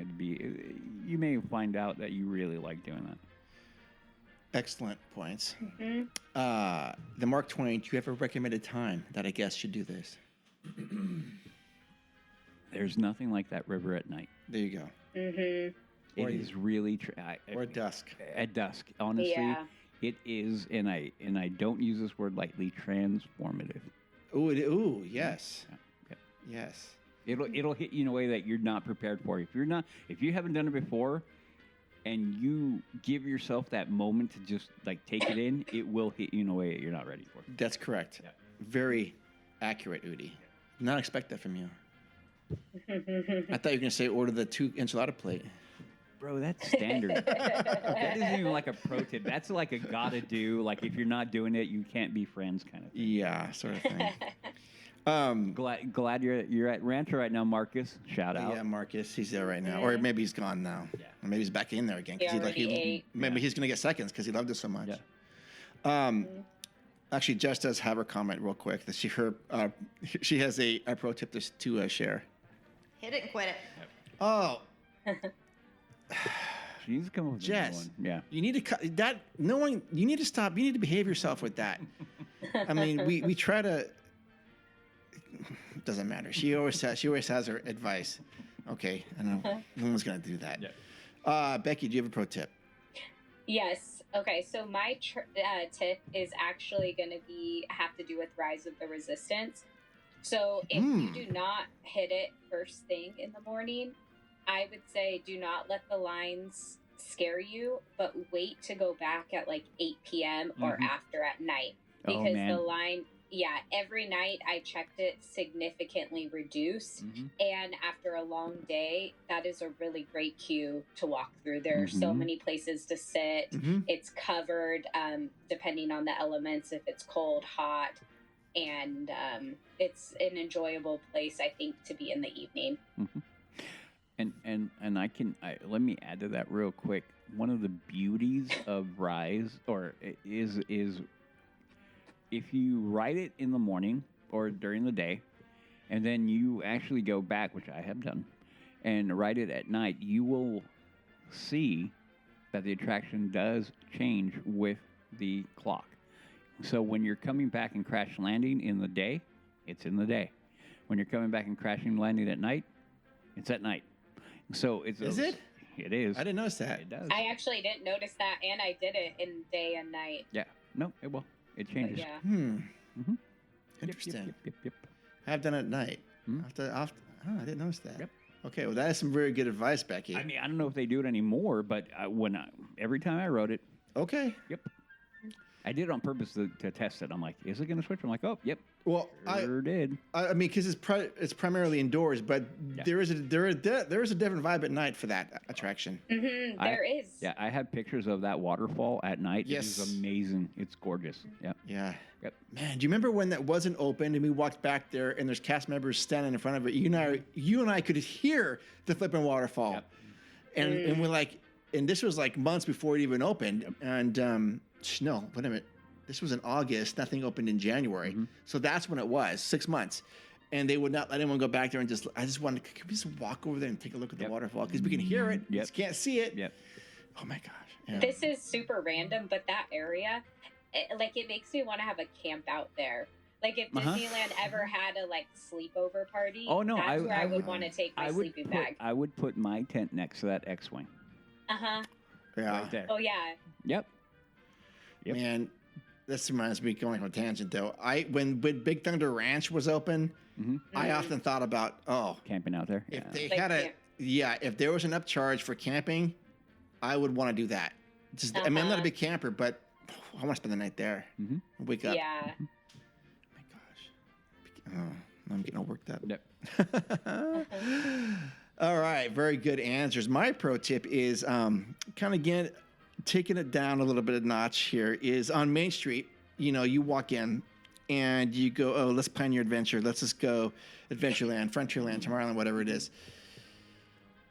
And you're walking down Main Street, getting all excited and running and stuff like that. My advice is to, on one of the days, is take the omnibus. Take either the omnibus or the fire engine. You'll understand how important these vehicles are to how important they were to Walt Disney and to the last remaining handful of Imagineers. How important these vehicles are to the park. It is so fun just to go from Main Street down to the hub. And I think it's called Town. Isn't it called Town Square? That very where the flag is. I think they call that part Town Square unofficially. From there down to the hub, you have to get off, and you can actually get back on if there's no one online to go back down to Town Square. But it is so fun to see the park, especially Main Street like that.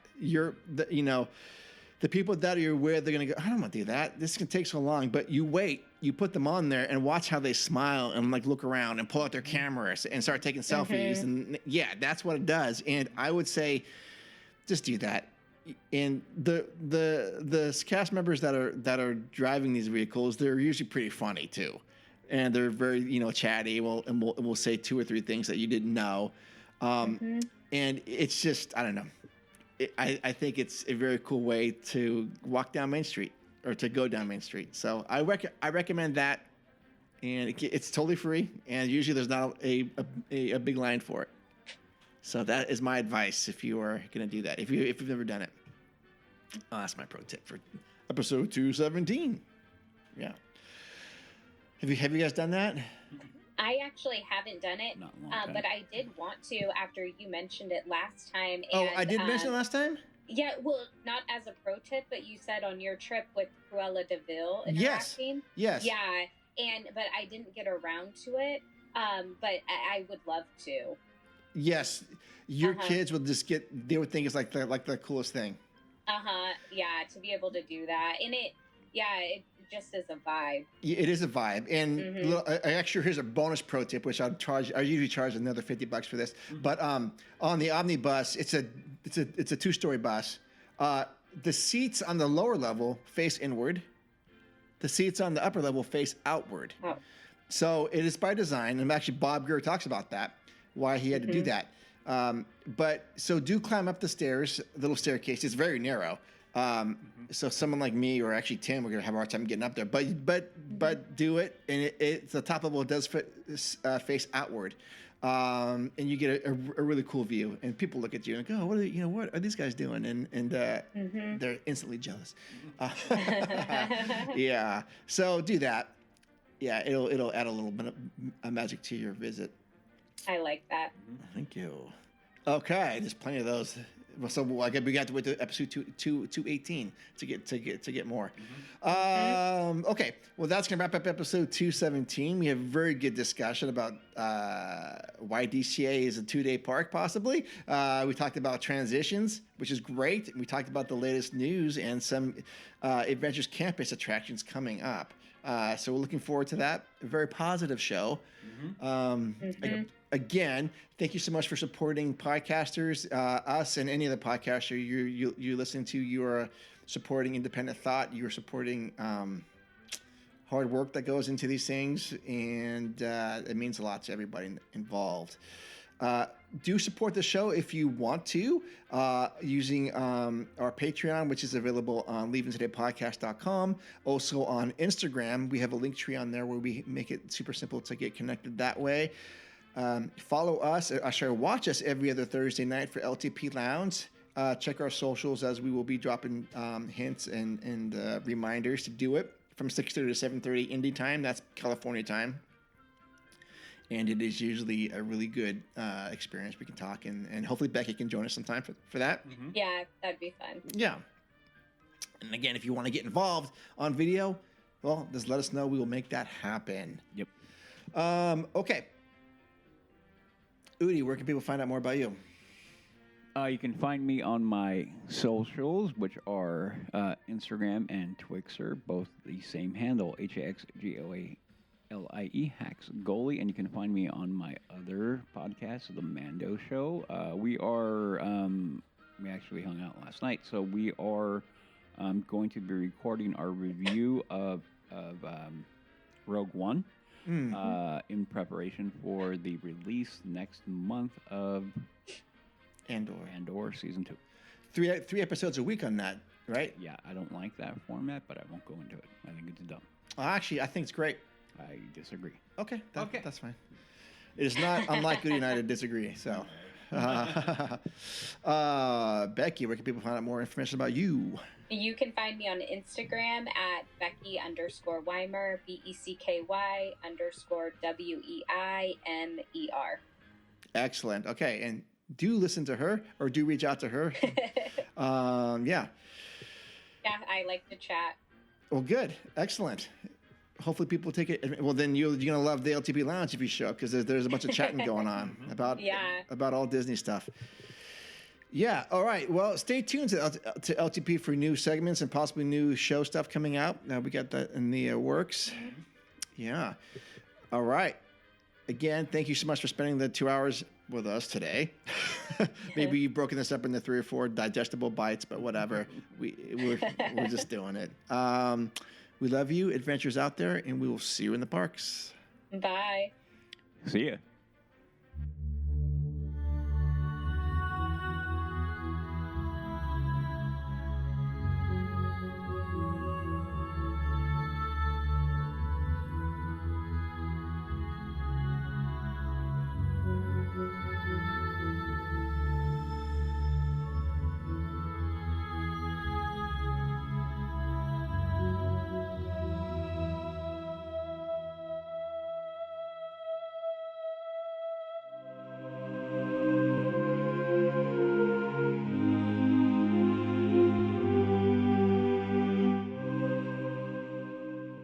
Sure, it can't be any worse than your whiskey and Coke from yesterday morning. Think of a banana. Does it help? Mm-hmm. Okay. Always does. Every time. Don't ask me why. But you make me hot.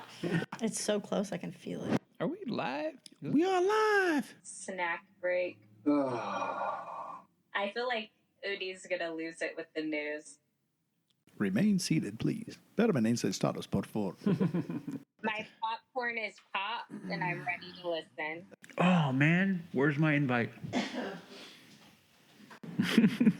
Kitty.